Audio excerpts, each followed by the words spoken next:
చౌటుప్పల్లో విలేకరుల సమావేశాన్ని నిర్వహించిన జూలకంటి రంగారెడ్డి ఈ యొక్క ఎన్నికలు పార్లమెంట్ ఎన్నికలు దేశ భవిష్యత్తును నిర్ణయించేవని ప్రజలు ఆలోచించి నిర్ణయం తీసుకోవాలని సూచించారు.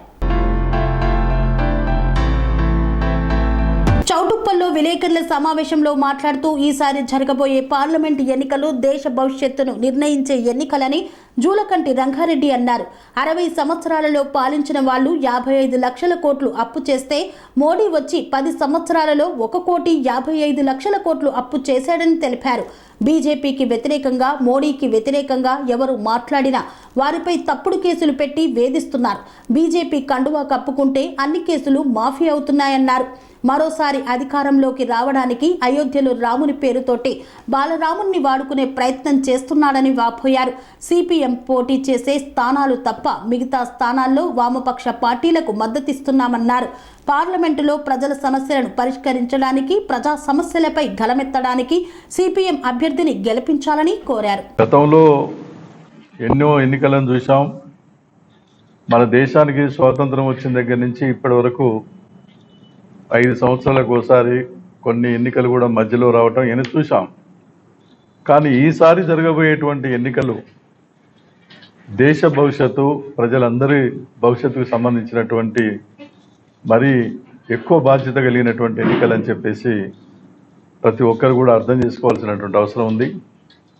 ఎందుకంటే ఇప్పుడు 10 సంవత్సరాల కాలం నుండి మోడీ కేంద్రంలో అధికారం నుండి ప్రధానమంత్రిగా ఉండి బీజేపీ ప్రభుత్వం బరి తెగించి ఈ దేశాన్ని అన్ని రంగాల్లో కూడా నష్టపరిచేటువంటి పద్ధతుల్లో, దేశాన్ని మొత్తం కూడా పతనం చేసేటువంటి పద్ధతుల్లో అన్ని వ్యవస్థల్ని ధ్వంసం చేసి ప్రజల సంపదను మొత్తం కూడా కొల్లగొట్టి కొద్దిమంది బడా కార్పొరేట్ శక్తులకి ఒప్పజెప్పేటువంటి విధానాలు అనుసరించడం అనేది జరిగింది.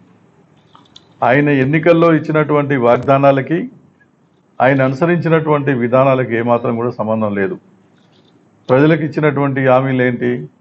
నిరుద్యోగులకు ఉద్యోగ అవకాశాలు కల్పిస్తానని చెప్పాడు. కల్పించకపోగా నిరుద్యోగాన్ని పెంచడం జరిగింది. ఉన్న పరిశ్రమలు మూతపడ్డాయి. ధరల్ని తగ్గిస్తానని చెప్పారు.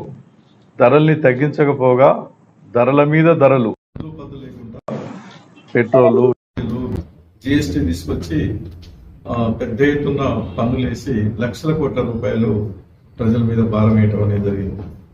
అట్లాగనే అప్పుల మీద అప్పులు 60 సంవత్సరాల కాలంలో ఎంతమంది ప్రధానమంత్రులు ఉన్నాయి, ఎన్ని ప్రభుత్వాలు ఉన్నా చేయనన్ని అప్పులు 55 లక్షల కోట్లు 60 సంవత్సరాల కాలంలో పరిపాలన చేసిన వాళ్ళు చేస్తే ఈయన గారు వచ్చిన తర్వాత కోటి అంటే 1,55,00,000 అప్పు చేరుకోవడం అనేది జరిగింది. ఎన్ని రేట్లు అప్పు తీసుకొచ్చాడో మనం చూస్తా ఉన్నాం. మరొక వైపు ఏంటంటే ప్రజల కష్టార్జితంగా ఎంతో కష్టపడి పోగు చేసినటువంటి పబ్లిక్ సెక్టర్ ప్రభుత్వ రంగ సంస్థలని, వివిధ రంగాలని, కంపెనీలని హోల్సేల్గా ఇవాళ కార్పొరేట్ శక్తులకి కట్టబెట్టడం అనేది జరుగుతూ ఉంది. అందుకనే అన్ని వైపుల నుంచి దేశ సంపదను మొత్తం కూడా మరి దోచి ఇవాళ వేళ్ల మీద లెక్క పెట్టేటువంటి కొద్దిమందిని బాగు చేయడానికి, వాళ్ళ వ్యాపారాలు, వాళ్ళ పెట్టుబడులు, వాళ్ళ ఆదాయం పెరగడానికి ఉపయోగపడటం అనేది జరిగింది. రెండో వైపు ఏంటి? ప్రజల యొక్క ఆలోచనల్ని మరొక వైపు మళ్లించడం వరకు మత విద్వేషాలు రెచ్చగొట్టి దేవుళ్ళ సెంటిమెంట్ ఉపయోగించి ప్రజల మధ్య ఐక్యత లేకుండా ఎక్కడికక్కడ తగాదాలు పెట్టడం అనేది మనం చూసాం. ఇప్పుడు మణిపూర్లో ఏం జరుగుతుందో మనం చూస్తూ ఉన్నాం. అనేక రాష్ట్రాల్లో మత విద్వేషాలు రెచ్చగొట్టి ఏ రకంగా ప్రాణ నష్టం జరిగిందో, ఆస్తి నష్టాలు జరుగుతున్నాయి మనం చూస్తా ఉన్నాం. అట్లాగనే బీజేపీకి వ్యతిరేకంగా ఎవరు మాట్లాడినా, మోడీని ఎవరు విమర్శించినా కూడా వాళ్ళ మీద తప్పుడు కేసులు పెట్టి తర్వాత వాళ్ళని జైల్లో పంపించడం, వాళ్ళని వేధించడం, వాళ్ళు లొంగిపోయి వాళ్ళ కండువా బీజేపీ కండువా కప్పుకుంటే అన్ని మార్పిస్తారు. లేకపోతే వాళ్ళ మీద దాడులు చేసి కేసులు పెట్టడమో, చంపేయడమో, జైల్లో పంపడమో జరుగుతూ ఉంటుంది. అట్లాగే గవర్నర్లని ఉపయోగించి బీజేపీకి వ్యతిరేకంగా ఉన్నటువంటి అనేక రాష్ట్రాలు, కేరళ కానీ, తమిళనాడు, తర్వాత ఢిల్లీ కానీ, పంజాబ్ కానీ, బెంగాల్ కానీ, తెలంగాణ కానీ, ఇట్లా బీజేపీకి వ్యతిరేకంగా ఉన్నటువంటి రాష్ట్ర ప్రభుత్వాలు వాళ్ళ కార్యక్రమాలు నడవకుండా గవర్నర్లను ఉపయోగించి అడుగడుగున ఆటంకపరిచేటువంటి కార్యక్రమాలు చేపట్టడం అనేది జరుగుతుంది. అట్లాగనే తమ చేతిలో ఉన్నటువంటి నిఘా సంస్థల్ని తర్వాత ఏంటంటే ఐటీ దాడులు కానీ సిబిఐని ఉపయోగించి వాళ్ళని ఉసిగొల్పి వాళ్ళకి వ్యతిరేకంగా ఉన్న వాళ్ళ మీద కేసులు పెట్టించి లొంగిపోతే కండవ కప్పుకొని చేర్చుకోవటం, లేకపోతే వాళ్ళ మీద కేసులు పెట్టుకోవడం అనేది జరుగుతూ ఉన్నాయి.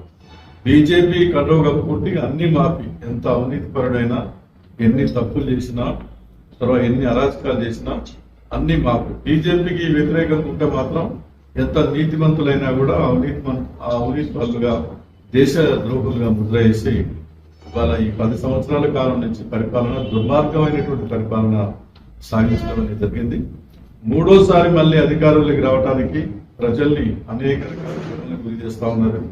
తర్వాత ఏంటంటే అయోధ్యలో రాముని పేరుతోటి బాలరాముని తర్వాత ప్రాణ ప్రతిష్ఠ చేయించామనే పేరుతోటి, అట్లాగే ఏంటంటే మత విద్వేషాలు రెచ్చగొట్టి అనేక రకాల వాగ్దానాలు చేసి మూడోసారి మళ్ళీ అధికారులకు రావడానికి ప్రయత్నం చేస్తూ ఉన్నారు. ముఖ్యంగా తెలంగాణ రాష్ట్రంలో 17 పార్లమెంటు నియోజకవర్గాలు ఉంటే ఇక్కడ ఒక స్థానం భువనగిరి నుంచి సిపిఎం పార్టీ పోటీ చేయాలని చెప్పి నిర్ణయించి ఇప్పటికే ప్రకటించాం. అభ్యర్థి కూడా ప్రచారంలో ఉన్నాడు. తర్వాత మా కార్యకర్తలు కూడా ఎక్కడికక్కడ గ్రామ స్థాయి వరకు సమావేశాలు జరిపి ఎన్నికల క్యాంపెయిన్లో వాళ్ళు చాలా ముందుండి పనిచేయడం అనేది జరుగుతూ ఉన్నది. అందుకనే భువనగిరి నియోజకవర్గం వరకు ప్రత్యేకంగా అవతల పార్టీల వాళ్ళు ఎవరున్నా కాంగ్రెస్ కానీ, టిఆర్ఎస్ కానీ, బీజేపీ కానీ ఈ మూడింటిని ఓడించాలి. స్వామి బోధానంద గోసేవ ఆశ్రమం సైథాపూర్. జ్యోతిష్యం, వాస్తు శాస్త్రం మన పూర్వీకులు మనకిచ్చిన వరం.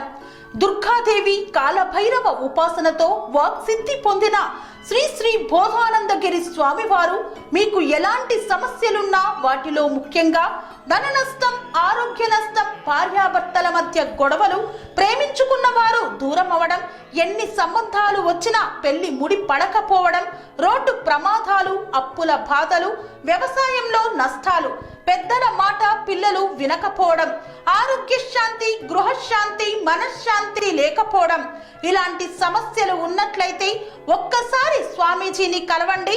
మీ సమస్యలకు తగిన పరిష్కారాన్ని పొందండి. అంతేకాక అన్ని రకాల వ్యాధులకు గోపంచకవ్య మరియు మూలికా వైద్యం చేయబడును. నమ్మకంతో రండి, ఆయురారోగ్యాలతో వర్ధిల్లండి. మా అడ్రస్ స్వామి బోధానంద గోసేవ ఆశ్రమం, సైథాపూర్, వీరభద్రస్వామి గుడి దగ్గర, యాదగిరిగుట్ట. సంప్రదించవలసిన నెంబర్ 9849213754 మరియు 9618034138.